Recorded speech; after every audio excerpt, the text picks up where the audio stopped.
The morning sun spilled across the rows of desks, turning the classroom into a patchwork of light and shadow. Outside, birdsong drifted faintly through the open windows, but inside, the air was heavy with the restless energy of children trying to focus on the blackboard. At the front stood Mrs. Calloway, her glasses perched low on her nose, her lips tight with the expression of someone who believed discipline outweighed kindness. Maya Carter sat in the third row, her fingers curling tightly around her pencil. She was 12 years old, small for her age, with deep brown skin that glowed in the morning light and dark braids that framed her face. Most days she tried to blend into the background, keeping her gaze fixed on her notebook, silently praying she would not be noticed. But fate, as it often did, had other plans. "Let's practice reading aloud today," Mrs. Calloway announced, her voice clipped, sharp as chalk scraping across the board. "Public speaking is essential. Confidence is everything. We'll go down the rows. One by one." The students shuffled, some eager, others groaning in protest. Maya's stomach knotted instantly. Her palms grew damp. She hated this part, hated it with every fiber of her being. Reading silently, she excelled. She devoured books late into the night, stories of adventurers, heroes, and dreamers. But the moment she was forced to give voice to words, her tongue betrayed her. Letters twisted. Syllables stuck. Sentences crumbled before they ever left her lips. One by one, the students began. A boy in the front row read smoothly, his voice bright with practiced ease. A girl followed, clear and precise. Each turn brought Maya closer to her own undoing. She counted the desks ahead of her, the space closing like the jaws of a trap. "Your turn, Maya." The words hit her like a blow. Her chest tightened as every eye turned in her direction. Slowly, she rose, her legs trembling as if the weight of the room pressed down upon them. She clutched her textbook to her chest and forced herself to the front, where the spotlight of silence awaited. The passage was simple, just a paragraph from the history book, but to Maya it looked like a wall of thorns. She opened her mouth. The GG Great. The first word snagged in her throat. Heat surged up her neck, her heart hammering wildly. She tried again. The G Great War. Giggles rose from the back of the classroom. A boy made a stuttering sound under his breath, mimicking her. The laughter spread like wildfire, cruel and unchecked. Maya's hands shook, her voice faltering more with every attempt. Mrs. Calloway did not silence them. Instead, she crossed her arms and tapped her foot impatiently. "Maya, if you would only slow down and focus, this wouldn't happen," she said loudly, her tone dripping with irritation. "Honestly, it's not that hard." The laughter grew louder. Maya's vision blurred with unshed tears. She wanted to run, to vanish into the floor, to erase herself from the ridicule pressing in on her from every side. She tried again, forcing the words out, each one torn painfully from her throat. The Great War ended in 119. Enough. Mrs. Calloway snapped, cutting her off mid-sentence. The word cracked like a whip in the air. The classroom fell silent, but not with respect, with dread. "If you cannot speak properly, then don't waste our time. Sit down." The finality of it crushed Maya. Her body moved before her mind could, retreating back to her seat as quickly as her trembling legs allowed. She sank into her chair, staring down at her desk, the sound of snickers still echoing around her. She wanted to disappear, to fold herself into nothing. For the rest of the lesson, her teacher carried on as though nothing had happened. But for Maya, the moment carved itself into stone. Her voice had failed her in front of everyone. Worse, her teacher, her supposed guide, had confirmed her deepest fear, that she was broken. As the bell rang and children spilled into the hallway, Maya lingered, gathering her books with deliberate slowness. She heard the whispers. Did you hear her? SSS so funny. She sounds like a broken record. Mrs. Calloway was right. She shouldn't even try. The words cut deeper than laughter. Words had power, Maya had always known that. She loved them when they were tucked safely in books, when they lived quietly on paper. But spoken aloud, they turned against her. By the time she reached the cafeteria, she could no longer taste her food. The shame sat heavy in her chest, choking her more than any stutter ever could. She kept her eyes on her tray, afraid to look up, afraid to see the smirks and mocking glances. That night, at home, Maya said nothing about what had happened. She ate dinner quietly, nodding when her parents asked about her day. Then she excused herself, retreating to her room. She opened her notebook and began to write, her pencil scratching furiously across the page. She wrote the words she could not speak, pouring out her humiliation, her anger, her sorrow. Her notebook became her only refuge, the place where her voice was whole. But deep inside, a seed of despair took root. Maybe Mrs. Calloway was right. Maybe she was broken. Maybe silence was safer than trying.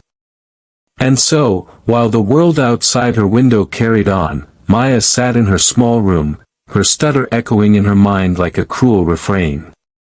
She did not yet know that someone else in the house had been watching quietly, someone who carried her own history of silence and survival. Someone who knew that voices were not measured by perfection but by power. For now, though, Maya believed only what the classroom had taught her that day, that her voice was something to be ashamed of. The next morning, the school hallways seemed louder than usual, though perhaps it was only Maya's ears straining to catch what others whispered. The moment she stepped through the doors, the sound hit her like a wave, not the usual chatter of children talking about homework or weekend plans, but hushed tones laced with poorly stifled laughter. Her name floated above it all like smoke. Maya, did you hear her? She couldn't even finish a sentence. I thought she was gonna cry. She kept her eyes down, clutching her books to her chest as though they could shield her from the words. Her sneakers squeaked softly against the polished linoleum, the sound magnified by her shame. Every laugh felt sharper, every glance heavier. She longed for invisibility, but shame made her visible in the worst way. It painted her as fragile prey in a sea of casual cruelty. By the time she reached her locker, two girls nearby were reenacting her humiliation. One pretended to hold a book, stammering dramatically, while the other doubled over in exaggerated laughter. They didn't lower their voices when she passed. They wanted her to hear. Maya's throat tightened, her hand trembling as she spun the lock.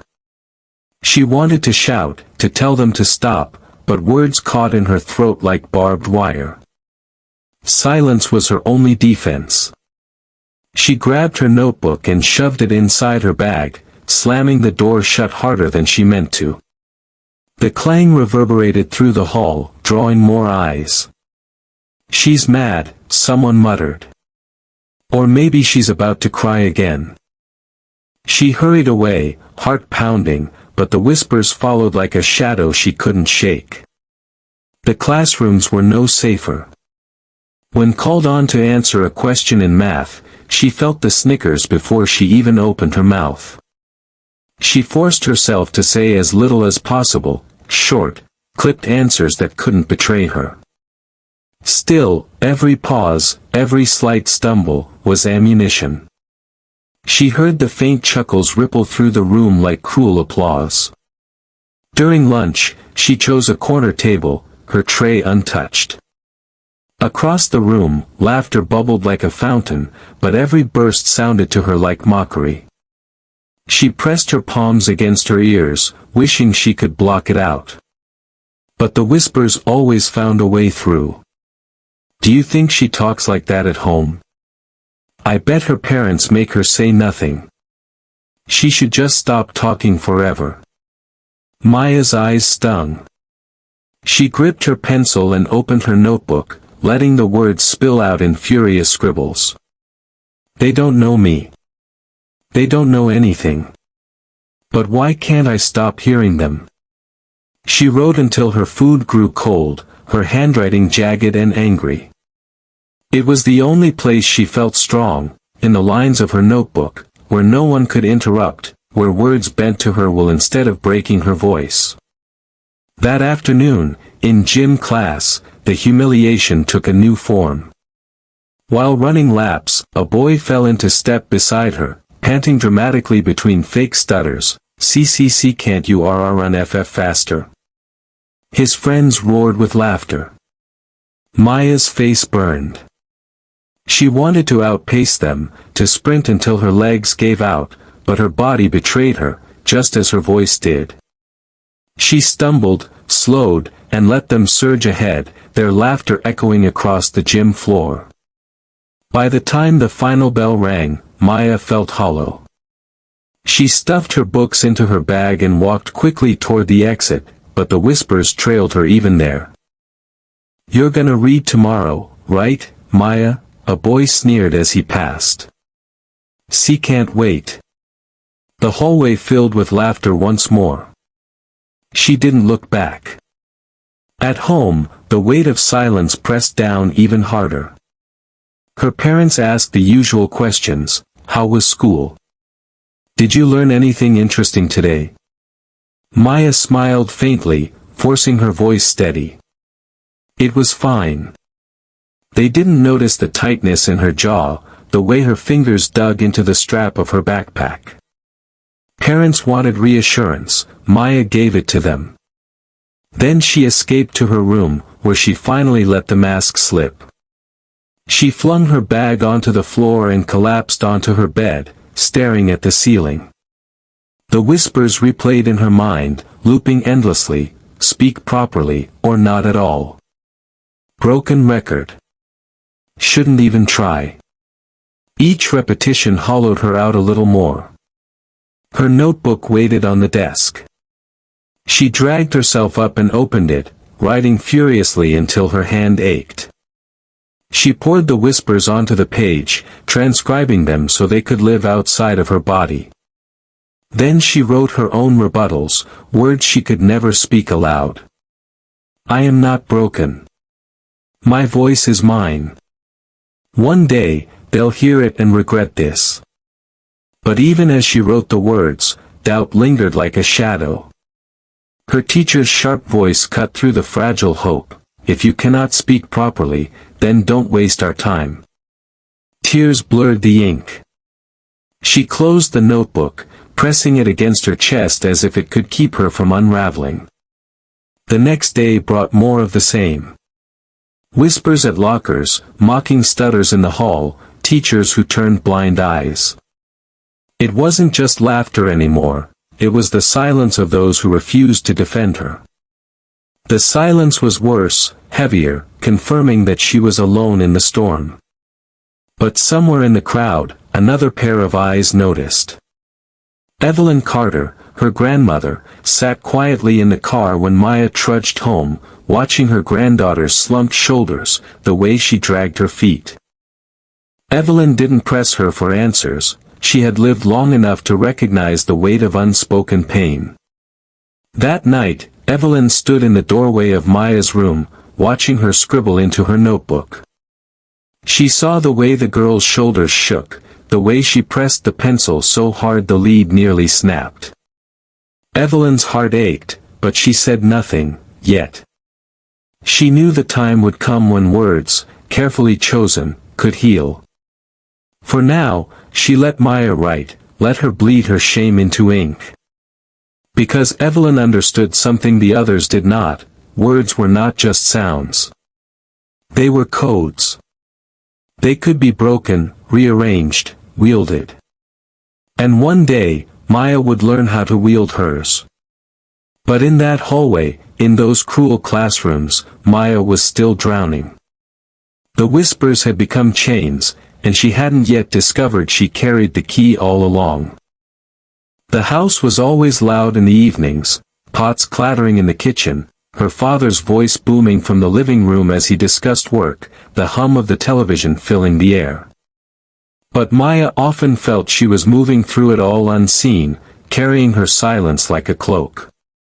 Except when it came to her grandmother. Evelyn Carter lived in the upstairs bedroom at the end of the hall, the one with the lace curtains and the rocking chair that creaked gently when she read. She was in her late 80s now, her hair silver and fine, her frame slight but upright with a quiet dignity. Though her presence in the household was often underestimated by others, Maya had always felt her grandmother's gaze. Evelyn's eyes, sharp, knowing, and unshakably kind, had a way of noticing what others missed. That week, Evelyn noticed plenty.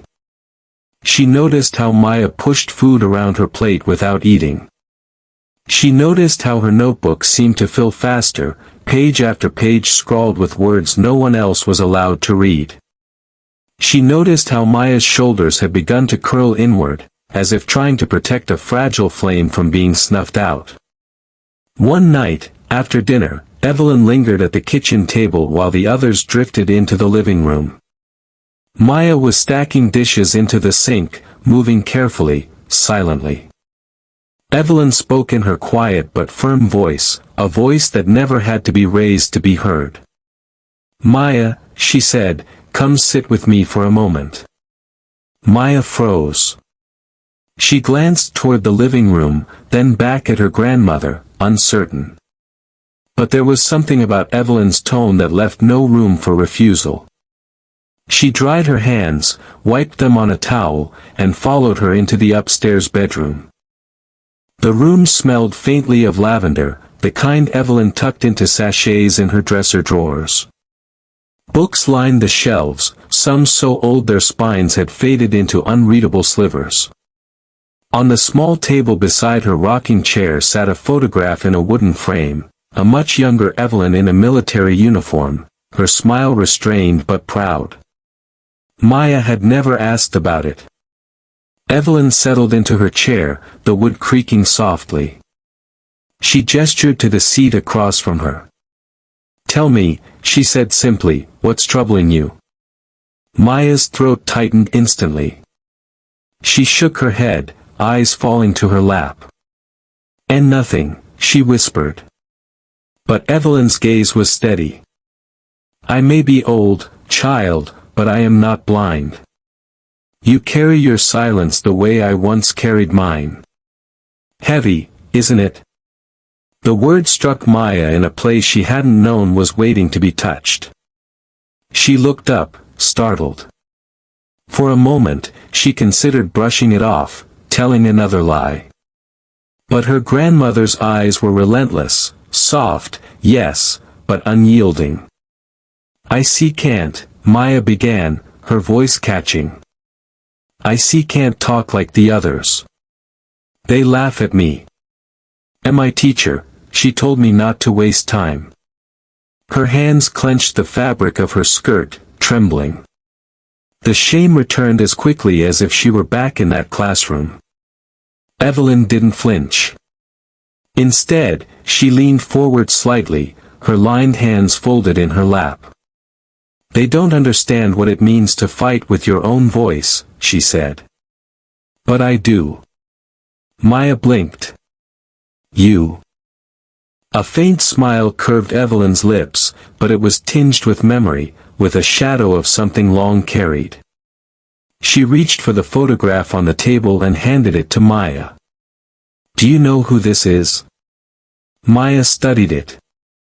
The woman in the photo was younger, her hair dark, her eyes the same sharp ones Evelyn carried even now.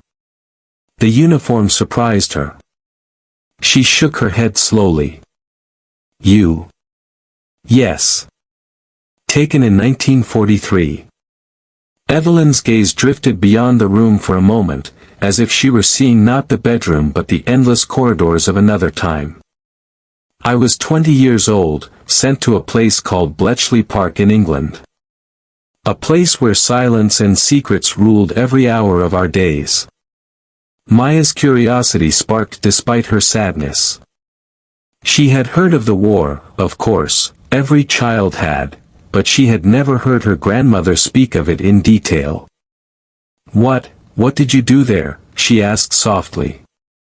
I broke codes, Evelyn said simply, her voice calm, almost matter-of-fact.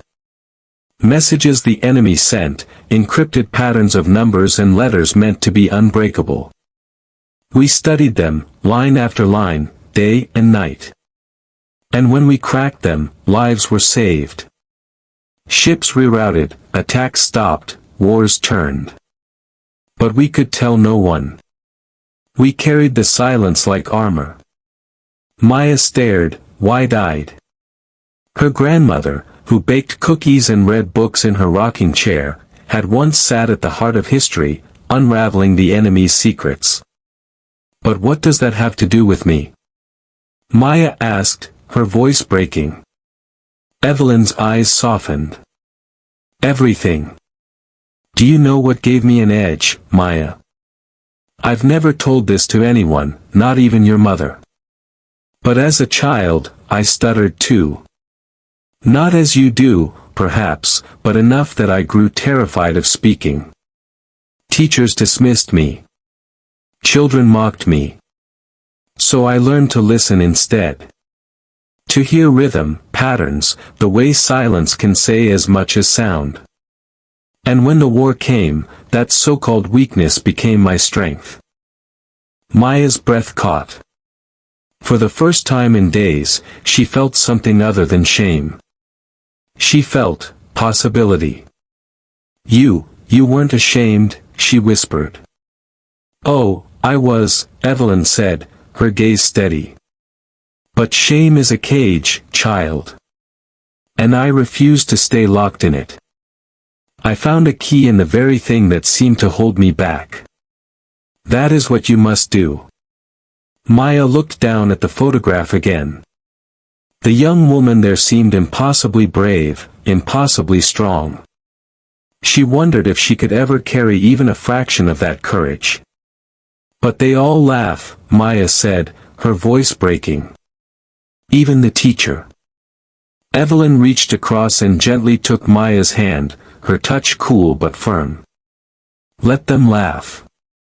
People often mock what they do not understand. But you must learn what I learned, silence can be sharpened into power. And your voice, stumbles and all, will one day command attention more than their perfect sentences ever could. Maya's throat tightened. Tears pricked her eyes, but they were not the tears of humiliation she had shed in school. These were something else, something lighter, fiercer. Hope, fragile but real. That night, long after Maya had gone to bed, Evelyn sat by the window, watching the stars. Her hand rested on the old photograph, her mind drifting back to the dim rooms of Bletchley, the endless codes, the friends lost and the victories won. She thought of the silence she had carried all her life, of how it had shaped her.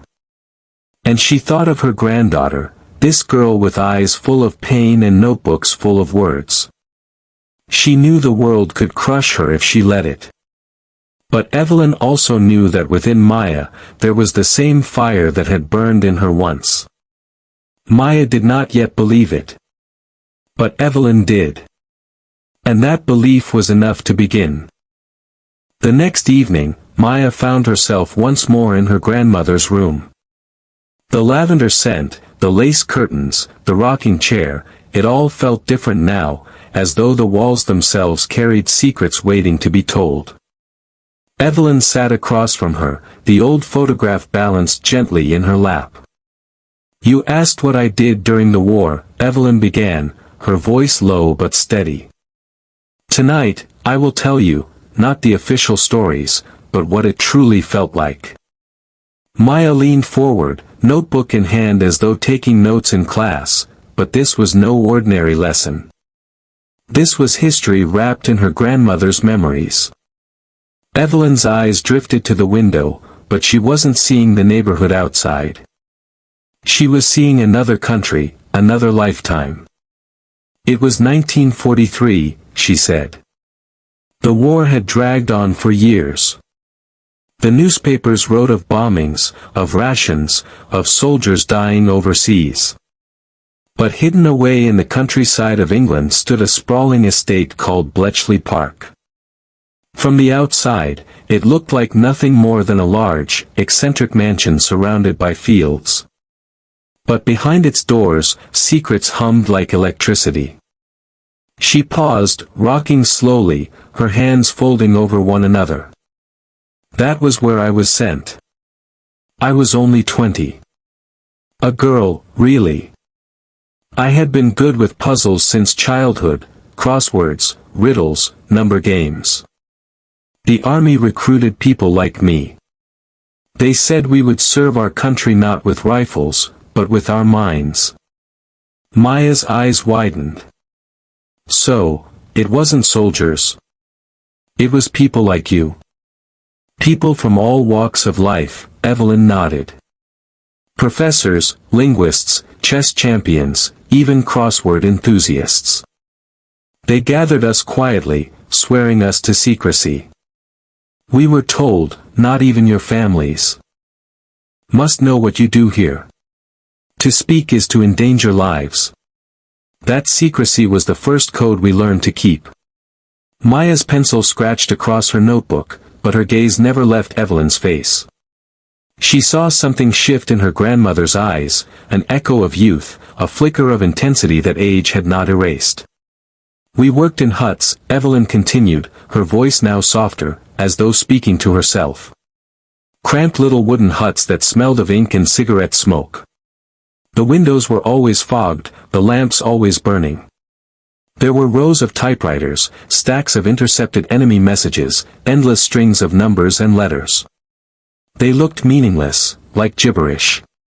But hidden within them were the enemy's plans, the movements of their submarines, the coordinates of their attacks. If we could break the patterns, we could save ships from being sunk, convoys from being destroyed, lives from being lost. Maya's breath caught. Did you save lives? Evelyn looked at her granddaughter with quiet gravity. Thousands. Perhaps more. But we never thought of it that way at the time. We only thought of the codes in front of us, the endless puzzles that refused to break. Failure was not an option, yet failure pressed against us every day. She leaned back, eyes closing for a moment as if summoning the memory of the machines. Have you ever heard of the Enigma? Maya shook her head. It was the Germans' most fearsome code machine. It scrambled messages into an ever-shifting labyrinth. Every day, the settings changed, creating hundreds of trillions of possibilities. To break one day's code could take weeks, yet by then, the information would be useless. So we had to break it faster than the enemy changed it. Her hands moved slightly, mimicking the motion of turning knobs, pressing keys. We had machines, great clattering beasts called bombs, that helped us test possibilities. But still, it was the human mind that made the final leap. We searched for patterns in the nonsense, small cracks in the armor. A repeated phrase. A careless habit of a German operator. Anything. And when a pattern revealed itself, it was like watching a locked door swing open into light. Maya's eyes glistened with awe. She imagined her grandmother, young, determined, sitting in one of those huts with papers scattered around her, listening to the endless pounding of the machines, racing against time to stop a disaster no one else even knew was coming. But it wasn't just brilliance that carried us, Evelyn said, her voice lowering. It was endurance. Imagine working 18 hours straight, knowing that if you stopped, men might die. Imagine holding in your throat the knowledge of an impending attack, knowledge you cannot share, even with the ones you love. We lived in silence, ate in silence, went home in silence. And in the quiet hours, we wrestled with doubt. Did we do enough? Did we make the right choices? Silence can be heavier than sound, Maya. That is what I learned. Maya's throat tightened. She thought of her own silence, the kind forced upon her by fear and shame. She had never considered silence as something powerful, something chosen. Evelyn's gaze softened. You remind me of myself then. I was terrified of speaking, of being mocked for stammering. But in those huts, my silence was my strength. I listened better than most. I saw patterns. Others missed. My stutter trained me to pause, to look closer, to notice the rhythm beneath the noise.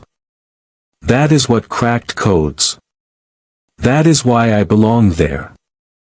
The word struck Maya like a revelation. Her stutter, the very thing that chained her, had once been her grandmother's key.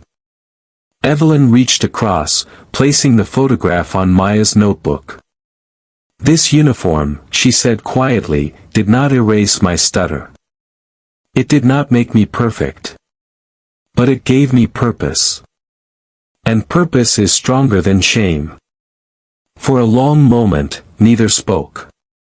The ticking of the old clock on the dresser filled the silence, each second a reminder of time passing, of secrets being handed from one generation to the next. Finally, Maya whispered, "Grandma, do you think I have purpose too?" Evelyn smiled, the lines on her face deepening into warmth. "Of course you do. Your voice may not flow like the others, but it carries weight they cannot touch. One day, Maya, you will learn to use it. And when you do, the world will have no choice but to listen." Maya's chest swelled with something new, fragile but alive. Hope. Not the blind hope that wished for her stutter to vanish, but a deeper hope, the belief that her voice, as it was, might matter. She clutched her notebook, no longer ashamed of the words trapped inside. For the first time, she wondered if her pauses, her broken rhythms, could hold power like her grandmother's codes once had. That night, when she lay in bed, Maya imagined herself not in the classroom but in one of those huts at Bletchley Park. Papers scattered, machines clattering, her mind racing through patterns only she could see. And beside her, Evelyn, young again, her eyes burning with purpose, nodding as though to say, "You belong here too." Maya closed her eyes with that image, the whispers of shame replaced, if only for a moment, by the steady beat of possibility. The week after her grandmother's revelation, Maya carried herself a little differently. She still kept her head down in the hallways, still felt the sting of whispers when classmates mocked her pauses. But inside, something had shifted. Every cruel laugh now stirred the memory of Evelyn's steady eyes, of the photograph of a young woman in uniform who had once turned silence into power. It was a fragile kind of strength, but it was hers. That fragile strength, however, was about to be tested. On a gray Tuesday morning, Mrs. Calloway tapped the chalkboard with unnecessary force, her lips stretched into what she believed was a smile. "Class," she announced, "the school will be holding its annual public speaking contest in 2 weeks. This is a chance for you to show confidence, clarity, and leadership. I expect each of you to prepare a speech." A wave of excitement buzzed across the room. Some students whispered eagerly about topics, sports, technology, hobbies. Others groaned at the thought of more homework. But for Maya, the word struck like a thunderclap. Public speaking contest. Her chest tightened, the air in her lungs turning thick. She didn't need to look up to know Mrs. Calloway's eyes were on her. The teacher's voice sharpened, "This year, I will be selecting one student from our class to represent us in the finals. A chance for us to shine. So be prepared." The word "shine" felt like mockery. Maya's hands clenched beneath the desk. She thought of the last time she'd been forced to read aloud, of the cruel laughter, the way her teacher had silenced her with one sharp word. And now this? A contest designed to expose every weakness she carried. When the bell rang, the hallway roared with chatter. "I'm gonna talk about basketball," one boy bragged. "My dad says I could win." "I'm gonna do mine on fashion," another girl chimed, twirling her hair. "Everyone will love it." And then came the smirks, the low whispers aimed like darts in Maya's direction. Maybe Maya should enter. Imagine that, LL ladies and GG gentlemen. The laughter was merciless. She shoved her books into her bag and fled before they could say more. That evening, she sat in her room staring at her notebook. The contest felt like a wall too tall to climb, a cruel reminder that her voice would never measure up. She wanted to refuse, to disappear, to tell Mrs. Calloway she would not, could not, do it. But Evelyn's knock on the door broke her spiraling thoughts. "Maya," her grandmother said, peeking in, "may I come in?" Maya nodded silently. Evelyn stepped inside, carrying 2 steaming mugs of cocoa. She set one on the desk, then sat on the edge of the bed. "You're quiet tonight," she said gently. "Quieter than usual." Maya hesitated, then blurted out, "There's a contest. A speaking contest. I see can't do it." "I won't." Her grandmother didn't flinch.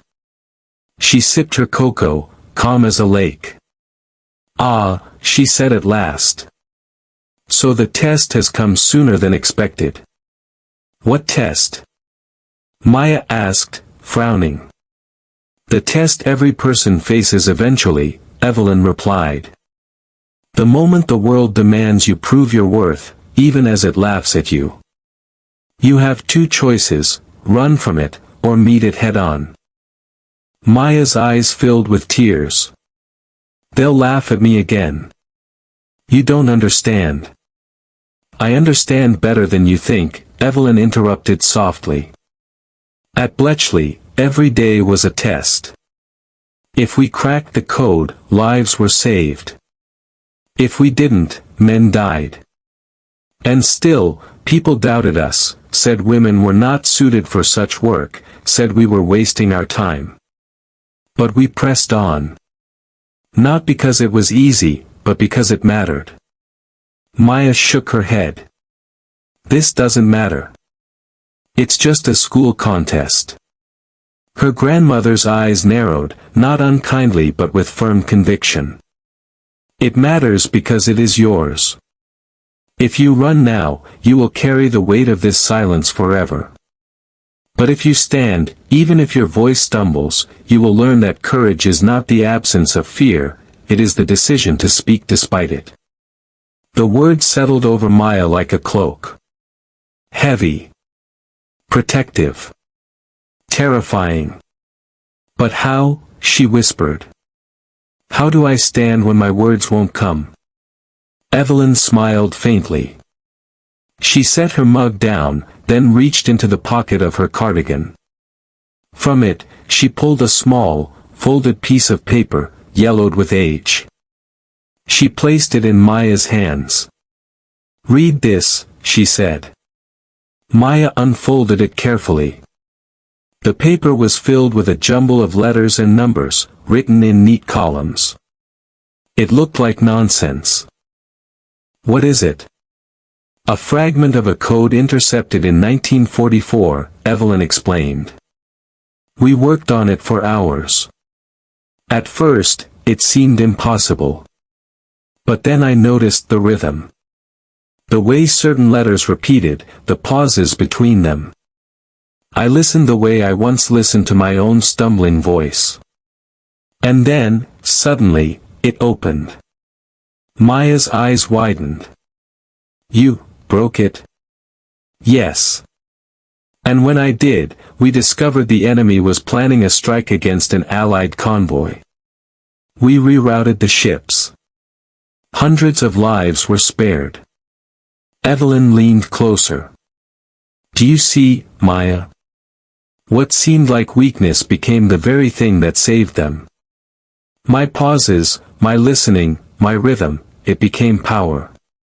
Maya clutched the paper as though it were treasure. Her grandmother's story wrapped itself around her fear, softening it, reshaping it. So, Evelyn said, her voice steady, we will prepare you. Not to erase your stutter, but to wield it. To turn each pause into a moment that commands attention. To show them that imperfection can hold more strength than perfection ever could. Maya stared at her, heart racing. You really think I can? I don't think, Evelyn said firmly. I know. The days that followed became a secret training ground. Every evening after homework, Maya and Evelyn sat together in the bedroom. At first, Maya could barely speak without trembling, but her grandmother guided her gently.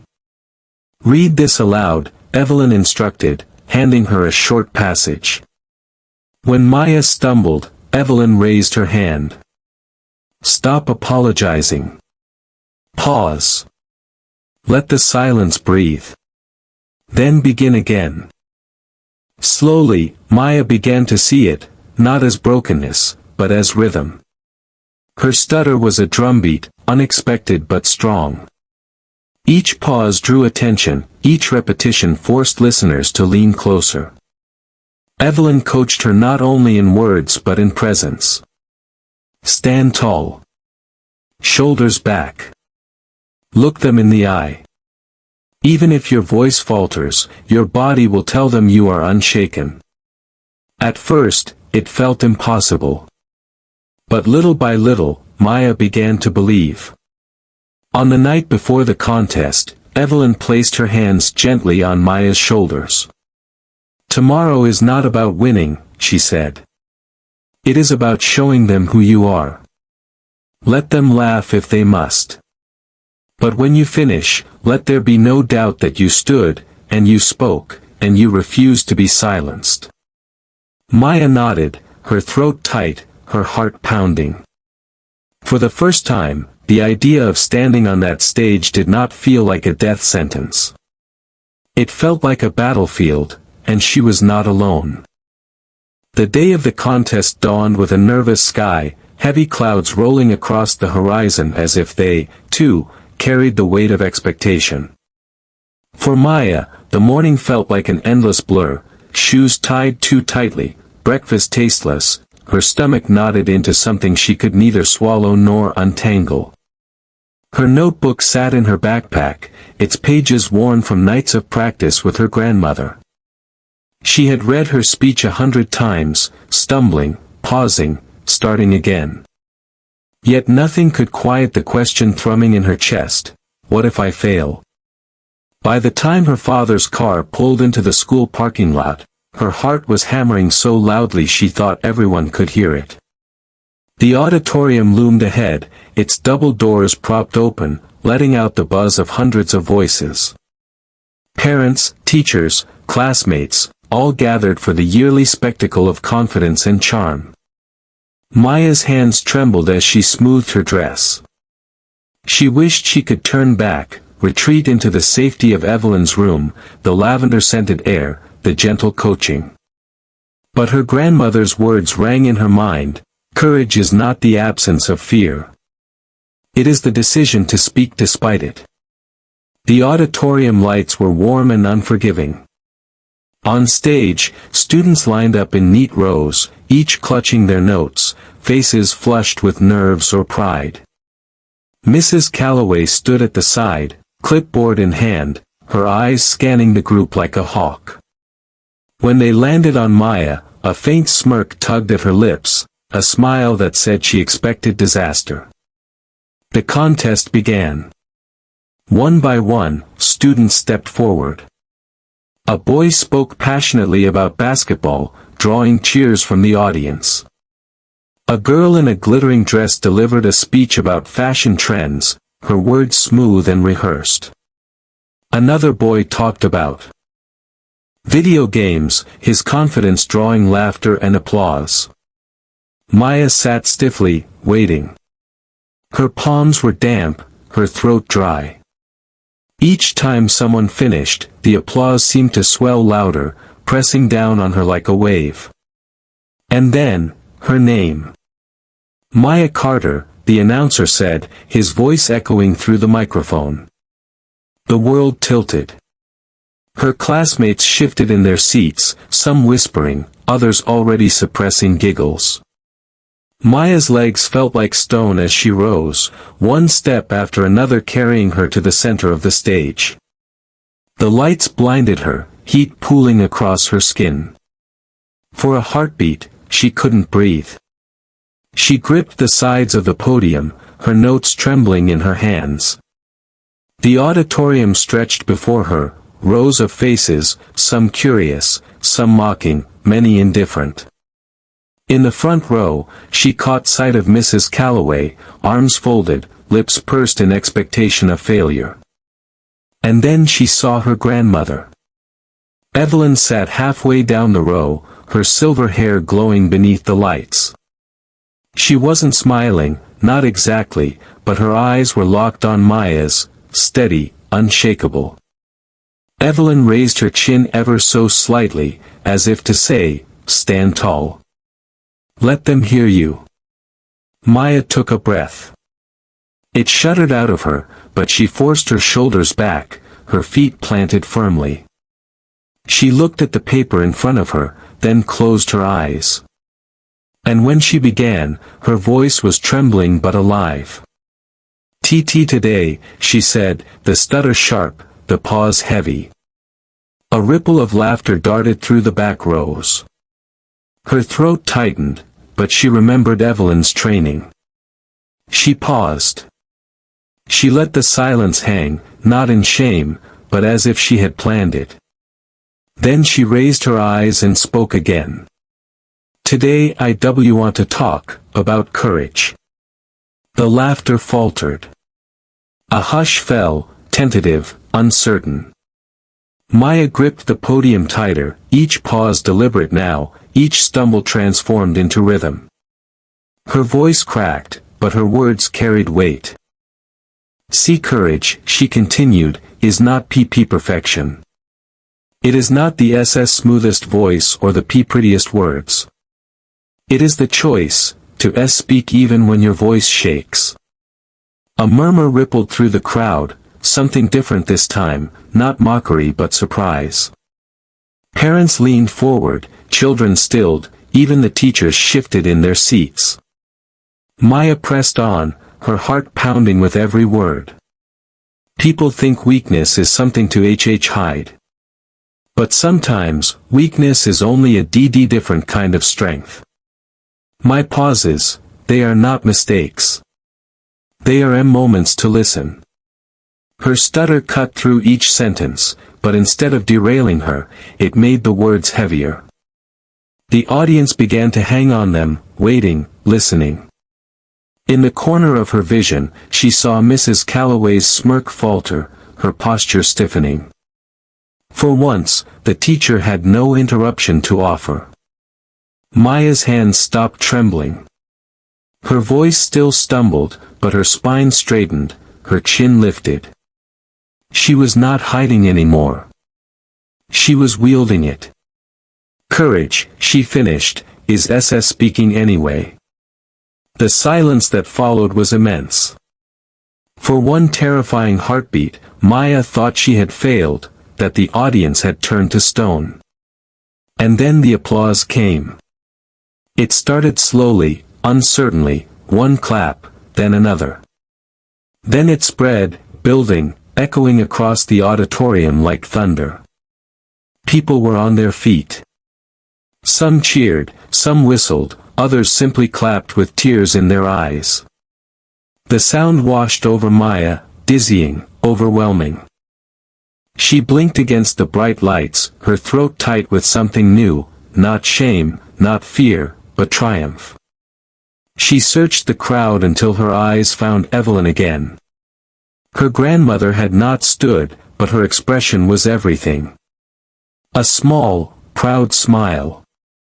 A nod that carried a lifetime of unspoken words. Maya stepped down from the stage, her heart racing. She passed her classmates, who looked at her with wide eyes, their laughter silenced. Some shifted uncomfortably, ashamed. Others whispered, not mockery this time, but awe.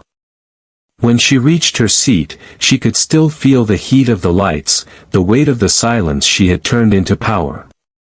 She sat tall, her notebook clutched against her chest. For the first time, she felt her voice echo inside her, not broken, but strong. Later, as the contest ended and the crowd spilled into the hallways, Mrs. Calloway approached her. The teacher's face was stiff, her words clipped. Well, Maya, that was unexpected. Maya met her gaze. For the first time, she didn't shrink beneath it. She simply nodded, her silence louder than any apology she might have given. Behind her, Evelyn's hand rested gently on her shoulder. You see, her grandmother whispered. The world listened. They had no choice. Maya's eyes stung, but she smiled. For the first time, she believed it. The auditorium still pulsed with applause as Maya took her seat, her chest heaving with the rhythm of victory. She could hardly believe what had just happened. For the first time, her stutter had not been a prison, it had been power. She clutched her notebook tightly, her eyes fixed on her lap, almost afraid to look up again in case it had all been an illusion. But the applause lingered, even as the next contestant approached the stage. Parents whispered to one another, glancing back at Maya, nodding, some even dabbing their eyes. Students who had mocked her were now stunned into silence.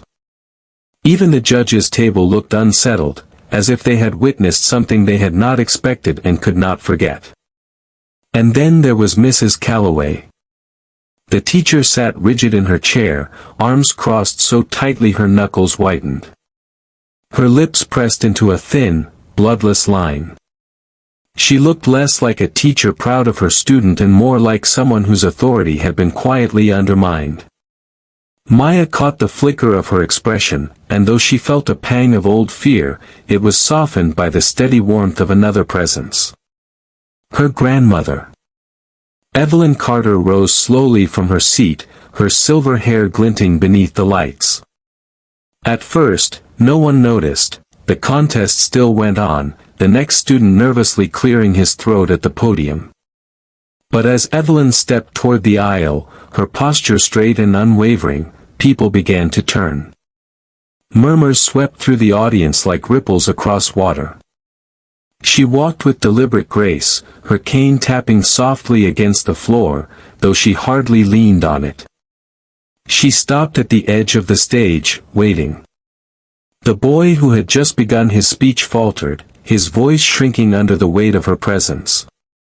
Evelyn's eyes, sharp and commanding even at 87, swept across the hall. "Excuse me," she said, her voice carrying with remarkable clarity, though it was quiet. "I have something to say." The boy stepped back, relieved to surrender the microphone. The hall grew silent, an expectant, breathless silence. Evelyn climbed the 2 steps to the stage. For a heartbeat, she stood at the podium, steadying herself. Her gaze swept across the rows of faces, students, parents, teachers, strangers. Finally, she rested her hand on the microphone and leaned forward just enough that no one could mistake her for frail. "I watched my granddaughter today," she began, her voice calm but firm, "stand before you all and speak with a courage greater than most people ever summon. And I listened as some of you laughed, as some doubted, as even her own teacher dismissed her." Murmurs fluttered through the audience. Mrs. Calloway shifted uncomfortably in her chair. Evelyn's eyes narrowed just slightly. "So allow me to tell you who you were mocking." She reached into her cardigan pocket and withdrew the old, folded fragment of code Maya had held just days before. She raised it high enough for the first rows to see. During the Second World War, I worked at a place called Bletchley Park. I was 20 years old, with little more than a sharp mind and a stutter that made others think I was unfit for much. Yet it was in those huts, among typewriters, clattering machines, and endless streams of coded enemy messages, that I discovered the strength in silence. Gasps rippled through the audience. Teachers leaned forward, parents straightened in their chairs. Evelyn pressed on, her voice steady, the words rolling out like thunder softened by distance. The Germans believed their Enigma machine unbreakable. Every day, their operators sent messages encrypted into trillions of possibilities. Every day, we, quiet women and men whose names you will never read in history books, battled those codes. And when we broke them, lives were saved. Convoys were rerouted. Bombings were stopped. Victories were won. All in silence, sworn never to tell a soul. A hush deeper than any applause filled the hall. Evelyn let it hang. Just as she had taught Maya to do, silence as power, silence as command. My stutter did not vanish during those years, Evelyn continued. It stumbled, it faltered, just as Maya's does now. But what others mocked became my gift. I learned to hear patterns others missed, to feel rhythm where others only saw chaos.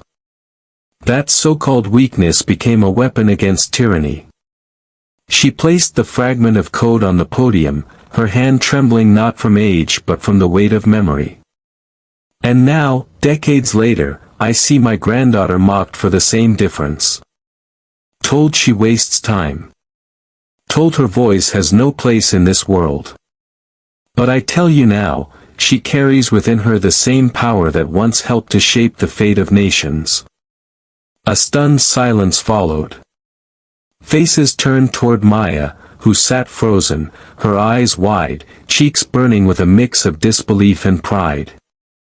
Mrs. Calloway shifted again, her composure cracking. Someone in the crowd whispered, "Is that true?" Another answered, "Bletchley Park. I've read about it." Heads nodded, voices murmured with recognition. Evelyn Carter was no longer just someone's grandmother, she was a living piece of history standing before them. Finally, Evelyn's eyes found the teacher. "When you told her not to waste your time," she said, her tone sharp as steel, "you revealed nothing of Maya and everything of yourself. Do not mistake difference for weakness. Do not mistake silence for emptiness. Sometimes, the voices you dismiss are the ones history will remember." The words landed like a hammer. Mrs. Calloway paled, unable to meet Evelyn's gaze. For a moment, no one moved.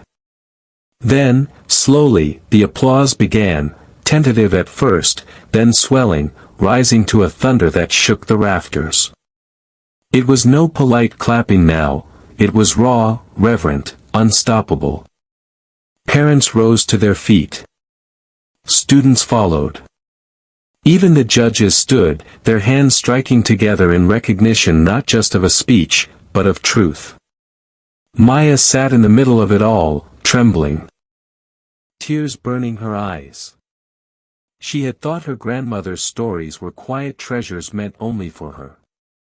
She had never imagined Evelyn would reveal them here, in front of everyone. And yet, what better place? What better moment?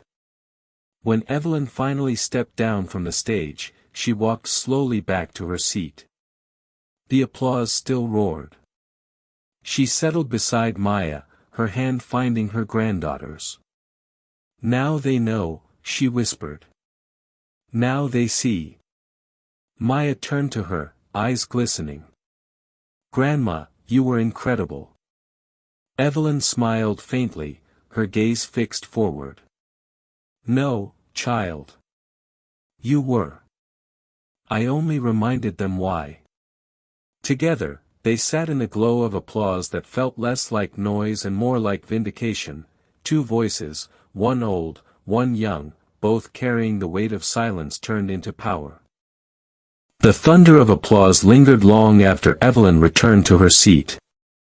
Maya sat beside her grandmother, stunned, her notebook pressed against her chest like a shield, but now it felt less like armor and more like a badge.